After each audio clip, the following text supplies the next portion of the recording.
Is having multiple income streams really necessary? Or is it just another trend people are talking about online? And we are live. Good morning, good afternoon, good evening. Of course, good evening from my side. Here we are again. We are having our Bisdak business talk. Dubli-dubli na ako. Bisdak business talk. And we will be talking about how multiple income stream, or is it just a necessity, or is it just a hype? So this is Ryan Alexander Lim. I'm a nurse by profession, registered nurse for 20 years. Okay, all the way from the Philippines, but I am currently here in Pennsylvania, USA. I'm a dad of two and a husband to my wife who is a dialysis nurse.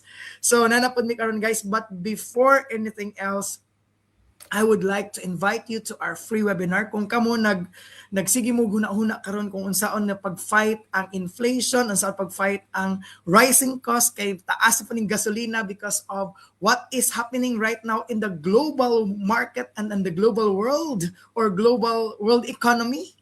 So, kung nangita mo og solusyon sa mga problema, especially sa problema sa unpredictability, di lang sa imong life, but unpredictable kayo ang world karon. So, this could be the solution, our digital business. So, we are here to help you, but before anything else, again, we have our free webinar every Tuesday and Thursday, that is 8 p.m. EST. Unya, sa Philippines, lain po na siya nga time. So, Google your time zone niya. Mubalik naman na siya. Burag mo 8 a.m. na Wednesday and Thursday. Kay ugma, mubalik na among regular timing. Daylight savings. So, for years, we were taught about one stable job was enough. Work hard, stay loyal, and your paycheck would take care of everything. But today, the world looks different. Like na gid kayo ang world karon. So, ang prices are getting higher. Kunya, ang industries are changing fast. So, there are layoffs that unexpectedly happen. And many hardworking professionals are realizing today that one single pay or one or single paycheck may not be as secure as one sim. So the question isn't about making more money. It's about stability. So, mo ni among topic karon guys. Okay, so again, kasi pinakauna sa among mga guest for today. So I think we have Ate Mel. Kaya kasang pangita ko sa Ate Mel. Kadali sa. Okay. Wait for a while. All right, so Ate Mel is here. Okay, all the way from Canada. Your $1 million question, Ate Mel, is what made you start thinking about multiple income stream? Go ahead, Ate Mel. Thank you, Ryan. Once again, hello everybody. Good evening here in our beautiful city. I know it's afternoon in the Philippines, so once again, Mel De Los Reyes, a mom of five wonderful adult kids and a teacher by profession. I work as a teacher for 15 years. And then here in Canada, I'm a healthcare assistant for 13 years now. So, see, I've been working for a long time. It's been more than almost 3 decades now. So, my question is, what made me start thinking about multiple income streams? So, as what I've said, I've been working for a long time, and then there comes a time in 2019 that I really asked myself, is this the future that I wanted? Is this enough? For me as a mom, I wanted to travel and visit my kids whenever I want. And I have an aging mom and I wanted to visit her without checking on my bank account if I can afford it. So that's the reason why I really um, started to check this if there's something that is there for me that I can get rid of my, because I was working three jobs. I had full time, which is days, 7:30 to 3. And I also have two part-time job, which is I can do alternately Tuesday, Thursday, Saturday, and Monday, Wednesday, Friday. So imagine how tired I was. I was really tired, and I don't know how I did that. I was tired, I was burnt out, I don't have energy left for me to take care of my children. Back then they were still young. So mao I was really pondering, unsa man maura ba ni ang akong gianhi sa Canada, ingani lang ba? So I wanted to have that stability. I wanted to have that security, especially in the world with right now is unstable. So unsa may buhaton nato kung mawad ang tagtrabaho, at least there is something on the side nga atong gibuild. Another reason why I really started something on the side is I wanted my children to see me or look at me, and they will be inspired nga, oh my God, si mama bisag tiguang na, nakapakita ingani namo. So that's one of, I wanted that to be my legacy nga. They will be proud of me as their mom nga. Oh, she's already this old and then she's still building, she's still inspiring, she's still motivating and building something um that is built with integrity. And that's it. That's all for me. Thank you very much. Back to you, Ryan. Okay, right. Thank you so much, Ate Mel. Bitaw, that is the reality, bitaw, no? If you will go, especially here in the US and Canada, kana tinuod jud na ang multiple jobs. So, sa tinuod na jud, Ate Mel, tempting magid kayo kay per hour ba yan ni diri sa Amerika ug sa Canada.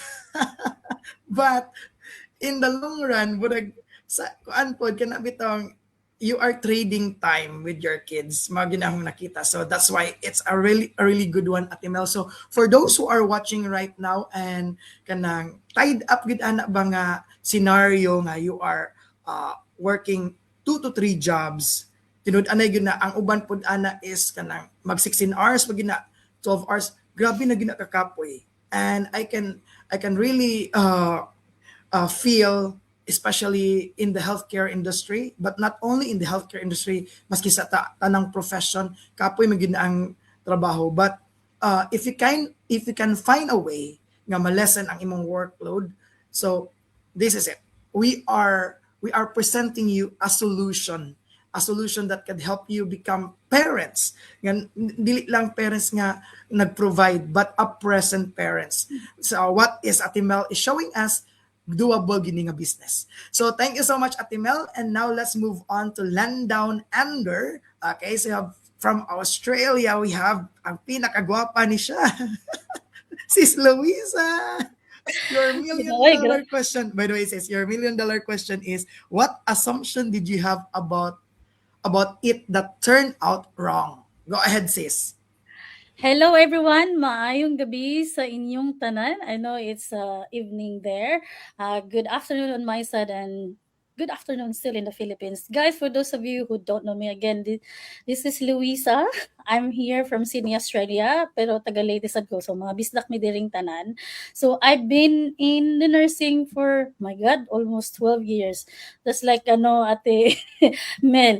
So she's been in the healthcare for so many years. So I'm a dedicated wife and a passionate assistant nurse. I've been in this business for more than 4 years. So yeah, so I'm an assistant nurse. So anyway, so my question here is, what assumption did I have about that turned out wrong? So guys, when I started in this business, I thought I don't want to sugarcoat everything because I know a lot of people are assuming, everything is easy. But I thought it was easy to make money overnight. But I realized it later. You really have to work hard on it. But the best thing is when I work hard in this, I work online. I don't like physically hard. Like last night, I worked 15 hours. I did double shift last night, only once a day. So because I need to squeeze my day. But you know what? Um, you can hear a lot of assumptions in any business, right? But for me, I think I thought that in the beginning it was easy. But of course, you have to make a lot of effort and time in this business, just like what we are doing here, guys. I thought it would be too hard, but it wasn't, because for me, maybe because I have computer skills, I know to do things online in the beginning. So yeah, then I thought I need more time, more confidence, more experience. But with time, because of my flexibility as well, I really love it. So it actually okay kaayo ang akong schedule with my work. And here in the beginning, I just only spend 1 to 2 hours. But now that I've been in this business, because I could see that this is really a future for me than my nursing. So I make sure that all my nursing jobs is only like small, like only couple of days. And here at this point, I'm having 4 years now experience in this business. I want to have more hours, but that really depends on you. Patibayan nun jud ang among mga kanang effort diri ba or experience. So what else? Maybe the biggest thing that I got wrong was thinking I had to be fully ready before starting. So like what we all said, I wasn't ready at all. But you know what? As you go in this business, you will learn, you will grow. But of course, you have to show up. But I would say this business is actually built for beginners. When I started, I don't have experience. I don't have any business experience. But I think for people who are beginners here, well, you have busy schedules, families, or full-time jobs, I think this is for you guys, even though I don't have background. So yeah, so that's for me. And again, just a real system plus real effort equals results. Walang magic, wala yung shortcut. So guys, if you're watching, doubting, or you're become a fence sitters for a really long time, maybe this is your reminder that the only thing standing between you and your next level is the story you keep telling yourself. Guys, you can do this. You just have to start. If you want, I can help you. We can help you this. That's all for me, Sir Ryan.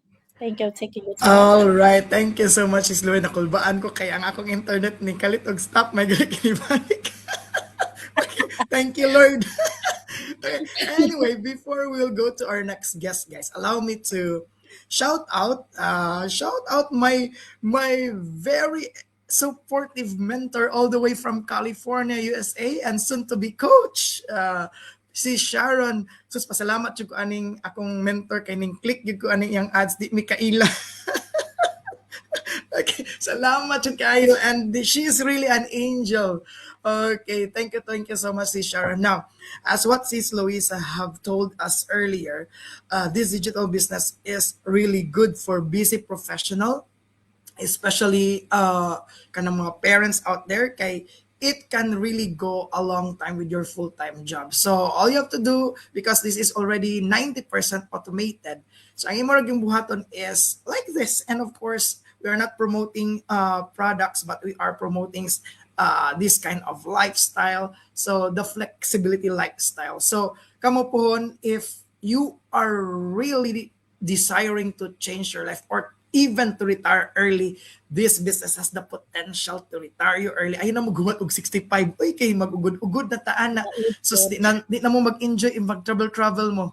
Okay, so kani nga business is not like your job nga na ay limit kung maura gid na ang imong per hour, maura gid na limit pa nimo, except kung magsikag overtime. Pero kung magsikag kag overtime, kapoy na pud kaayo. So if your plan B is the overtime, pick up shifts, extra shift, think now, kay wa nata nagkabata. Nagkatiguan na ta. Mga na masulti, think now. So now let's move on to our third. Let me check, guys, para ma-sure gid ako kisay third. Okay, let's go now to our third guest all the way from Canada, Coach Rosie. Coach, your $1 million question, Coach, is wait, Coach. How did it change the way you see job security? Go ahead, Coach. Okay, so maayong gabi from my part here, like 9:30 p.m. na diriya sa Samoa, sa Alberta, Canada. And maayong hapon diha sa Philippines and maayong buntag wherever you are tuning in. Shout out sa taga Lapu-Lapu City kay diha ko gikan. Taga Lapu-Lapu kong dako. And kanang I'm mom of three and been here in Canada for almost 12 years na. This year, kaluyat sa Ginoo, we are blessed to be in this country. And then I'm by profession, I'm an electronics engineer working before for 12 plus years in the manufacturing industry. But I've been in this business for 6 years now, and now I'm a full-time housewife for over a year already. And so, perfect any a question para sa ko. So, my 1 million $1 million question is how did it change the way you see job security? So, well, I used to believe job security meant na having a stable company and a good position. But my perspective changed when I lost my engineering job at three different times during the economic downturn here in Alberta between 2016 to 2019. Each time, it wasn't about my performance, it was the economy and the company decisions. And then another thing that happened as well, out of the 7 companies I worked for the past 11 years here in Canada, last June 2025, the fourth company actually shut down completely here in Calgary. So laying off hundreds of employees, including those that spent already 25 plus years in their life in that company, including those on the top management. And seeing that happen made me realize that even big companies aren't guaranteed to last. And so that experiences really shifted how I see security. So I realized that depending on one employer is not real security because it's something that we don't have any control. So for me, job security now means creating multiple income streams but not ones that require trading more time and more hours for money because time is also important, especially for us parents. So the goal here isn't just really have more income, but it's income that doesn't fully depend on how many hours we work. That way, we both have financial stability and more time with our family, which matters most. So, more na siya sa kuha, Brian. Back to you. Thank you. All right, thank you so much, Coach Rosie. Yeah, that's really true, no? Yeah, kanang labi na karon, especially in this world right now. What is happening right now? Murag unpredictable na gyud. Layoffs are very common. Maski kung sa panaka stable ang imong company, you will never know. So that's why one of the best is to create your own. So if you can work for someone else dream, how do yung masulti, no?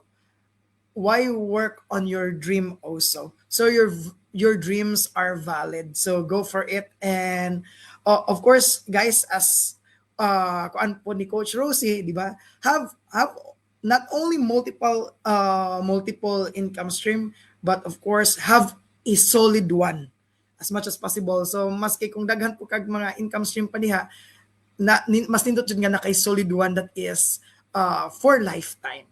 Okay, so naapatay mo comment diri. Let's have, wow. Okay, Sis Luisa. Okay, Sis Luisa rin nag-comment. Okay, now let's move on to our next guest. I'll make it sure guys kung sino ang mga next guest na mo. Okay, Sis Marge. Okay. So, all the way from Texas, USA. Okay, sasan. Para na sure nga mo masakto nga. Sis Marge, go ahead, Sis Marge. Your $1 million question is, what new skill did you develop from building another income stream? Go ahead, sis. Unmute. Wait. We need to unmute yourself first, sis. Okay, go. Hi everyone, good morning, good evening, wherever you are watching right now. So, by the way, to those who don't know me, my name is Marjorie. I'm a mom of two, a wife. I work in a food service and also a proud digital entrepreneur. So, based here in Texas, and in Mindanao, Usamis. So hello sa taga Usamis diha, o pag-join na mo para daghan na ta. So my $1 million question is, what new skills did you develop from building another income stream? So one of the skills nga akong na-develop while building another income stream is digital marketing. So honestly, before I started this online business, wala gyud ko'y background ani, as in. And I didn't know how to run ads, creating marketing content, and even how to attract people online. But along the journey, nakakat-on ko og step by step. And I learned how to run ads now and how to create content and connect with people online. And also how to reach the right audience online. And that's something I never imagined I would be doing before. And another skills nga akong na-develop diri is communication and storytelling. Because when you are building an online business, di lang siya about selling. It's really about sharing your story and connecting with people. So when I started sharing my journey as a busy mom who wants more time freedom for her family, daghan pud kog na-connect ng mga parents like me na same pud og goal sa akoa. And they want extra income, but they don't want to sacrifice time with their kids. So Yeah. and of course, one of the biggest things nga akong nag-gain is confidence. At first, medyo doubtful ko sa akong kaugalingon sa akong self. I was thinking, kaya ba ni nako? Wala man ko experience ani. But along the way, I realized that skills can be learned and if you are willing to grow. And now I am confidently say I'm building another income stream didn't just give me the opportunity to earn online. It also helped me to grow as a person, and I learned valuable skills like marketing, communication, and time management. And the best part is these are the skills that you can learn also for a lifetime. So for me, building another income stream is not just about money. It's about personal growth, new opportunities, and creating more time freedom for your family. So kung nakaya namo ni nga lahi mig mga background no, makaya sa ninimo. Basta lang you are willing to learn and grow as a person. So kung kaya namo, kaya sa ninimo. Basta dako ang imuhang biggest why para sa imong family, so ma-overcome gyud nimo ang tanan. So back to you, Bro Ryan. More sa Okay, thank you. Nice kay Sis Marge. Bitaw tinud-anay gyud no. You always go back to your biggest why. So I remember one of the millionaires mastermind that we have nga. If your why doesn't make you cry, then it's not a big why. So I really love what you told to our audience, Sis Marge nga. You learn marketing. Kay, di ba, we don't have business background, we are not tech savvy, but with this digital business, everything is kanang ma-learn gyud. Oo, ma-learn ra gyud. So, if nakakita mo anang like for example no mga advertisements sa Coca-Cola, mga ilang gipang advertise ka ng mga or sa other advertisement ka ng mga sikat nga mga tao. So mo na nga mahal. But with this business, ikaw ra gyud. You are your own brand and ikaw ang we don't go to middlemen. So from an affiliated and a business or a company that is having integrity, ikaw bali ang nag ads for them. And that's why it is a high ticket na digital business with high ticket commissions also. So thank you so much, Sis Marge. Now let's move on to our next guest. Okay. Let's have, so Ate Meiko, all the way from Canada. Your $1 million question, Ate, is what challenge do people rarely talk about with multiple income stream? Go ahead, Ate Meiko, from Edmonton. Salamat kayo, Bro Ryan. So, mayong gabi sa tanan, mayong buntag, mayong udto. So, Meiko here. So, originally, ikan ko sa Cebu. I'm here with my family na. So for almost 2 decades nasa food service ko, but currently I am working in public service and of course running my digital business on the side. So thank you kay sa $1,000,000 question nako no kay daghan ba mga kanang misconceptions about having multiple income streams, and honestly manggod the challenges dili siya makita sa mga tao, especially now we are in social media. So I'll share 3 challenges, and one of the biggest challenges nga dili kay istoryahan is the emotional load, no, especially for us, like we have a common mga immigrant parents, di ba? So we still have our full-time career. So when you start something new, especially it's different from your kanang regular ni mga career gani, so na-adjust siya ang self-doubt.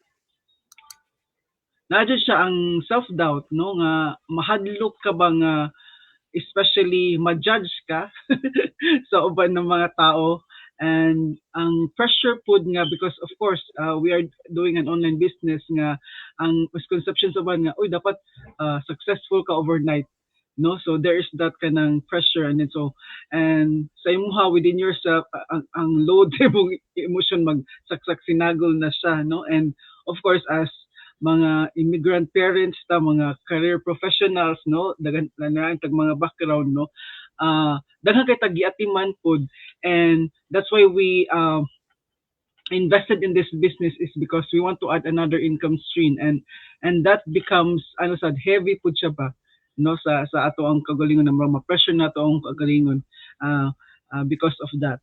And ang ikaduha nga challenge pud nga I think all of us, no, if not all of us, but most of us nga ato jung masinati gani in running our online business is the kanang messy middle na kanang part nga dili sad na siya makita sa social media, nga you're learning as what was shared previously.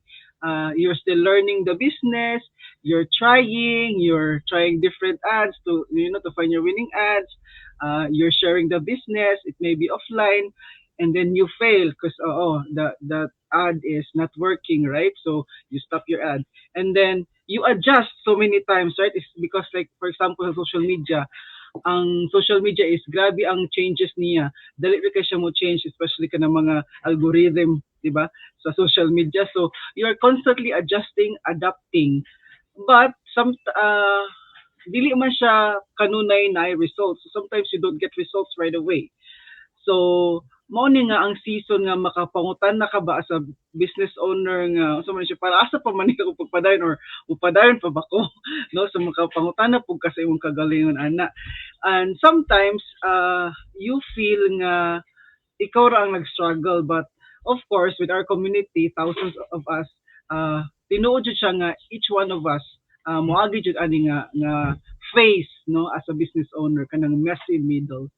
And ang last challenge nga akong i-share tonight is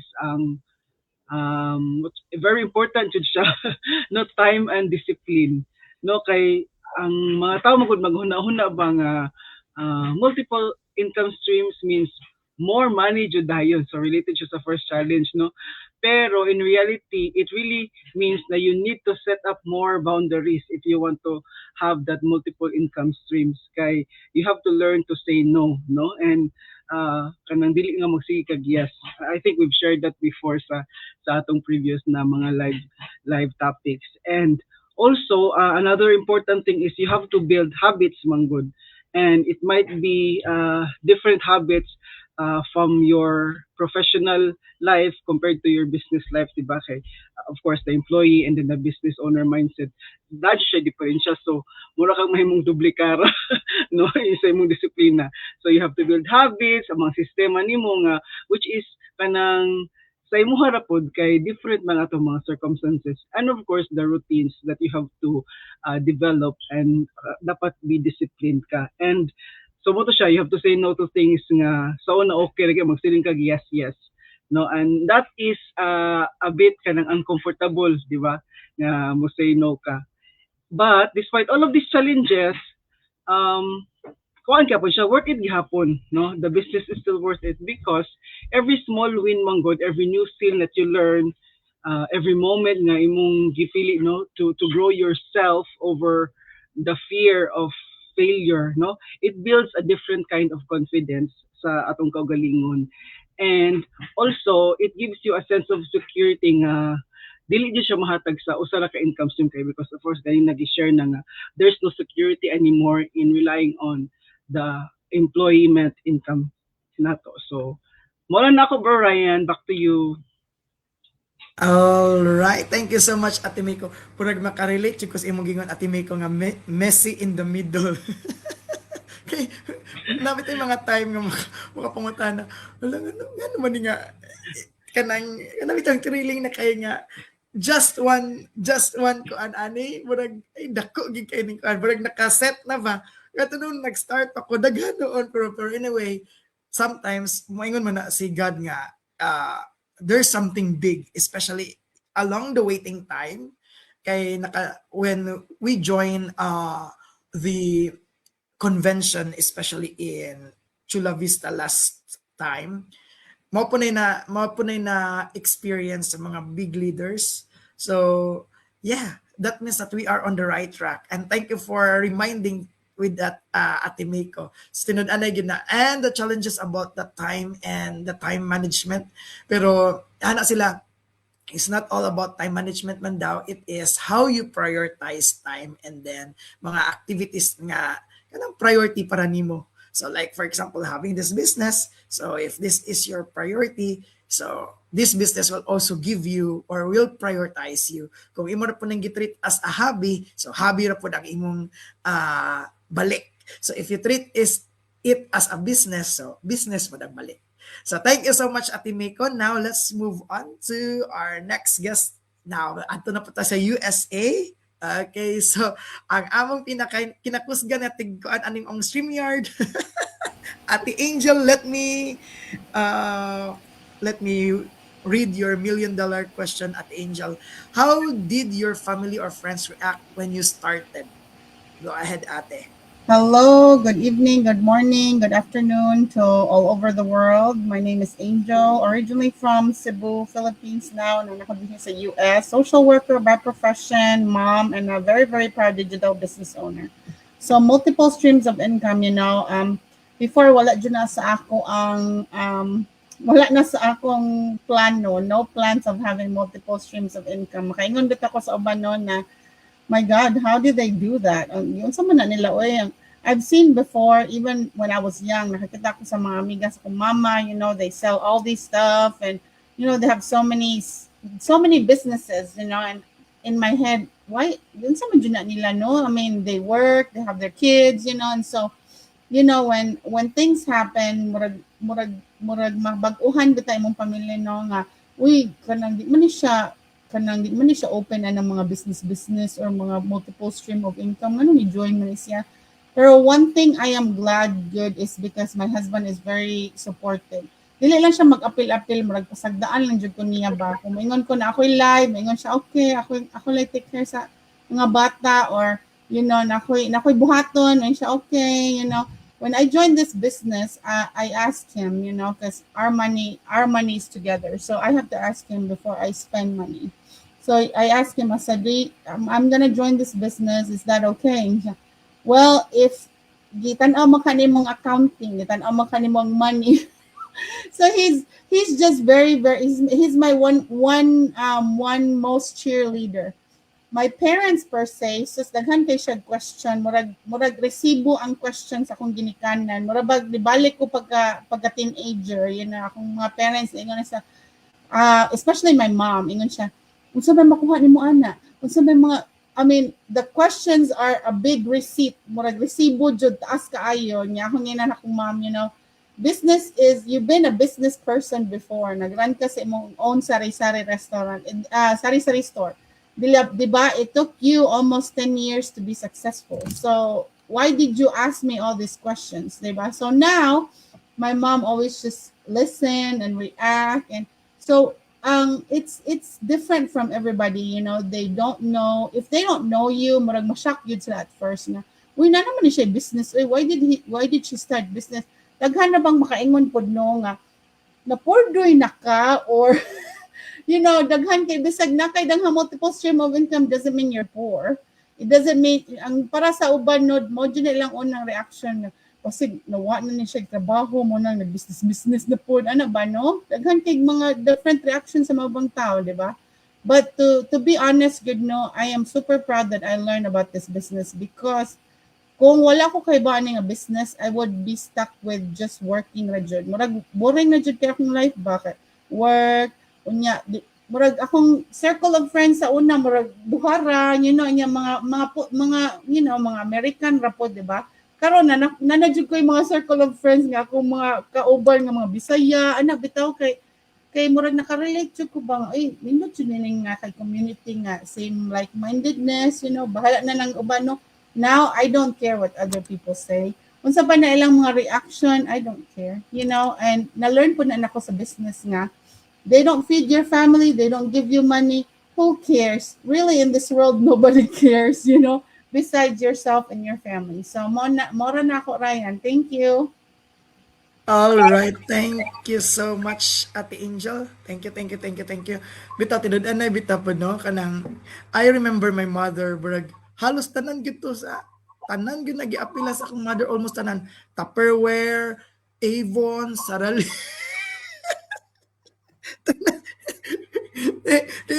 Even before kinahanglan magita mag side business or side hustle but ako ang pero as what Ate Angel have told us nobody cares but sometimes ang nakaganahan gid ani nga business kay it's not like the traditional MLM nga ikaw bitay mga naka-awkward ba ana kay we've been into ana pod nya maglista-lista ka akong wife pa dyan magsigig pamugo, sige na kuan na to yung mga classmate.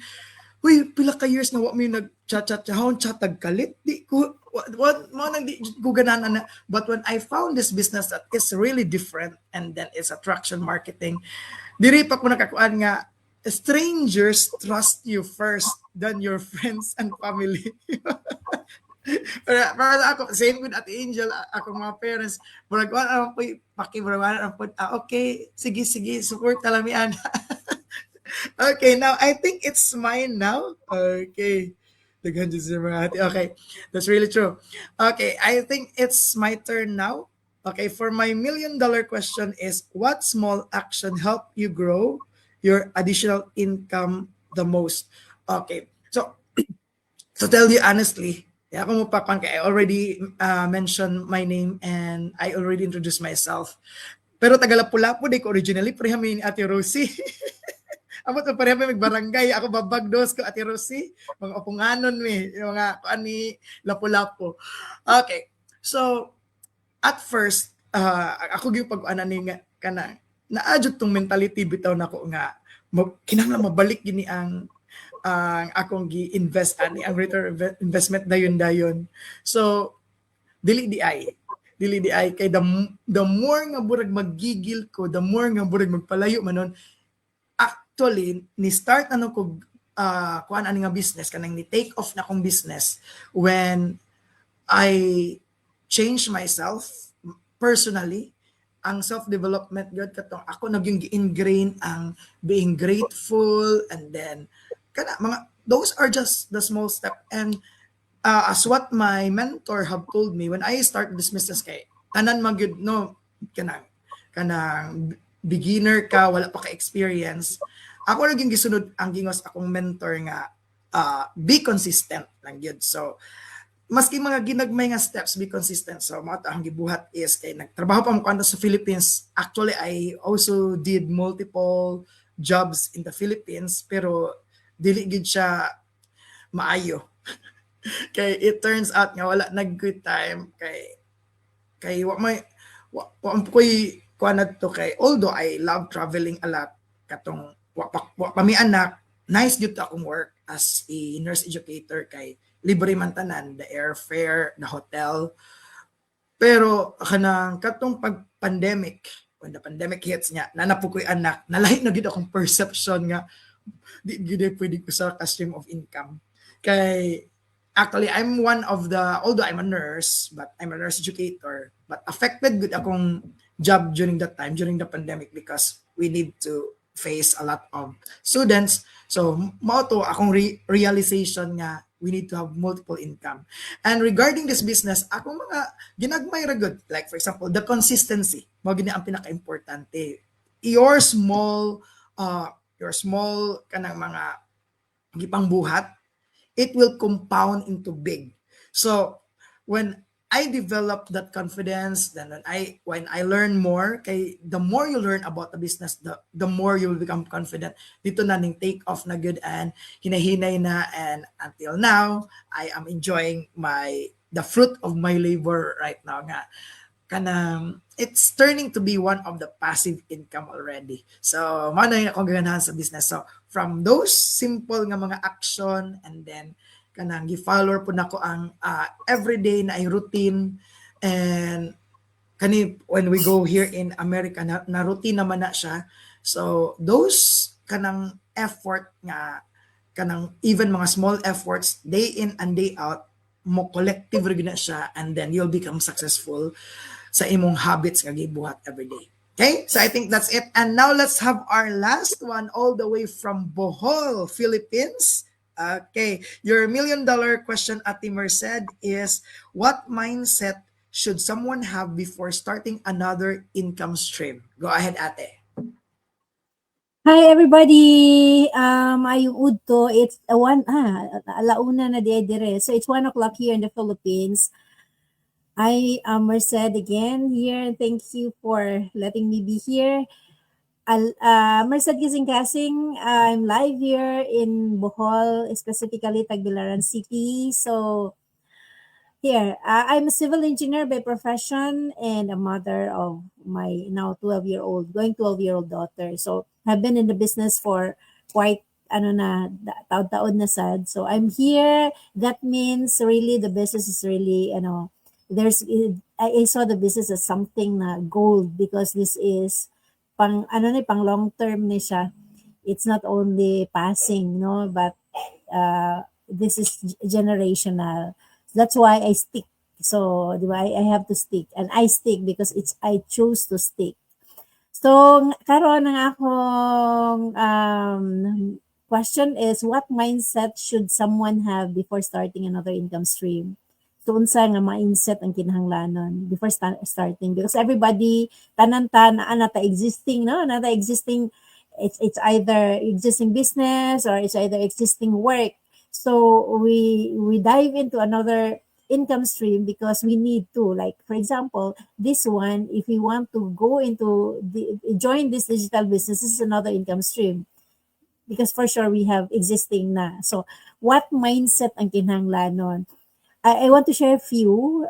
First na ko i-share is if we need to go into another income stream, kinahanglan jud nato ang growth mindset. Kay imagine po no, kung we engage into something tapos negative na daan, wala na, so useless na siya. So ang gikinahanglan good for us to prosper, we should have that positive mindset. Kay of course, we need to embrace. We need to be open. We need to be open to new skills. We need to adapt something new. Kay bag-o man ni siya, another income stream. So naay bag-ong challenges. So we need to be open. So growth mindset good.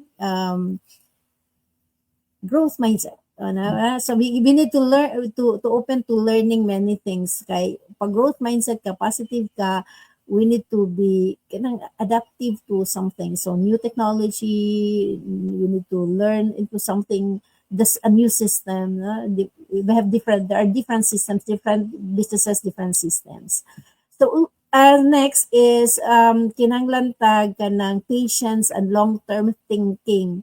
Patience because dili man diretso ang result. If we engage into something, dili diretso ang result. And then long-term thinking, kay of course it's not overnight. If we are thinking into something na overnight na result, that's a scam. So it has to, because ang something na importante takes time, di ba? Something na valuable takes Worth it. time. Growth takes, yeah, it's worth it. So, growth takes time. So, dili pwedeng, ano na lang, kanang mag-expect ta, ugma dayon na nako income. No, no, it's different. So, it has to, we need to have that thinking, long-term thinking, and pasensya. Kinanglan gyud ang pasensya. Next is discipline and time management. Naisigutan naman no, sa the others na we really need time and discipline, self-discipline. Kay kung wala tay proper discipline and proper time management, sabog na. We only have 24 hours and then none of the existing work, none of the existing business, whatever. And then dugangan na to another income stream. So, hurot na, di ba? Wala na. The same time. But we need to properly discipline ourselves and to properly manage our time kay para ma-accommodate pa. Kaya otherwise, di na to ma-accommodate, wala, stress na ang labasan na o stress na. If stress na, so dili makasupport sa growth mindset, di ba? So because also growth mindset kanang needs proper kanang self nga kuan na discipline, self motivation, self tanan na, di ba? Tanan na kay og naay something na negative, wala na siya, hagbong na siya sa growth mindset. So proper time and discipline gikinahanglan management. And then it has also kanang driven by risk awareness na tanang negosyo has risks. Whatever new na atong syempre wala ta kay bagon sa nano, so whatever new na atong sudlan, there are risks involved. So if there are risks involved, we have to be open and to be ready with that kind of risk. It has not to be kanang powered by fear. Kay lahi kung ang fear na against risk management, proper risk awareness, lahi na kung fear. Fear is driven by negativity. Lahi ra ang disposition. If the disposition is, I'm ready, there is a risk involved that I still don't know, but I'm aware that there is risk involved, lahi siya ang effect sa kuan. Because na I drive. Because if it's fear, ang fear ang nag-drive, different na siya. There's something negative, which is against the growth mindset. So, pagbong na siya. So, we have to be aware of the risk and it has to be the risk management. So, and also, we have to be open with risk management. So, we also have to be open with problem solving something. Now, we have to be ready na naagid siya problem na moabot because we don't know, naamagin na siya, part of the risk. So, we should know and be open to solve problems head on. Dili pwedeng taguan. Okay, once taguan, hagbong na sa growth mindset. So it has to be, we have to solve the problem head on. So we should not be able to give up kung may problema. So atubangon lang, it's part of the game. Right? And then lastly, financial responsibility. So financial responsibility, we have to be mindful of our budgeting, i-reinvest lang ato ang kita if ever there's kita. So we have to reinvest syempre, we have to grow. Dili pwede nga, unsay gi-startan, mag-steady lang ang business, diha ra tataman. So we have to reinvest to advance the business, diba? So we have to be responsible of finances na we have to guard our expenses kay daghang businesses nga wala nga tumba, it's because of poor financial management na dili maayo. So we have to properly manage because ang income stream is not overnight. So it takes time. So maon na nga gikinahanglan nato ang financial responsibility. So we have to know our numbers because ang business owner has to know our own numbers, di ba? Kaya og dili ta kabalo sa atong numbers, how much we spend, how much pila ang expected income and then how much we spend. If we don't know that, wala gyapon, nothing will happen. So we have to know our numbers. It's our responsibility. Our finances is our responsibility. Okay, that's it. Thank you so much. Back to you, Bloray. Okay, thank you so much, Ate Merced. So, kung i-summarize okay ko natin Merced, no, kung what kind of mindset, no, it's an entrepreneur mindset and a growth mindset all in all. So tanan na ma-learn gina nimo with our digital business, no. So guys, if you are looking for again another stream of income, so I would like to invite you and look at these people here. Naanay lang, maklaro ba nilang mga kuan? I don't know if maklaro ba na. Okay, if this go live happens to kuan sa inyong newsfeed, that could be it. If you are praying for something or a solution to your life, this could be the solution. And connect with these people here. Their website is there. If you want to know more about our business, register your name and your email address on our website. Nag-register ana nimo, automatic na ang free webinar diha. You can watch it live or replay kung di makaya sa imong oras na I replay anytime. It's very flexible. So mao na karon guys, again, multiple income streams aren't just about chasing trends or quick money. For many people, it's about creating options. Options when life becomes unpredictable. Options when opportunities appear. Options to build a future that isn't dependent on just one source. Because on today's world, real security often comes from having more than one path forward. And this is BizDuck Business Millionaires Talk. We will see you again next week, and bye for now, and God bless you all. Thank you so much, guys. Thank Have you, a mga good ate. night. Good night, Bye. everyone. Bye. Good night, good morning, and good Good evening. night. Thank you.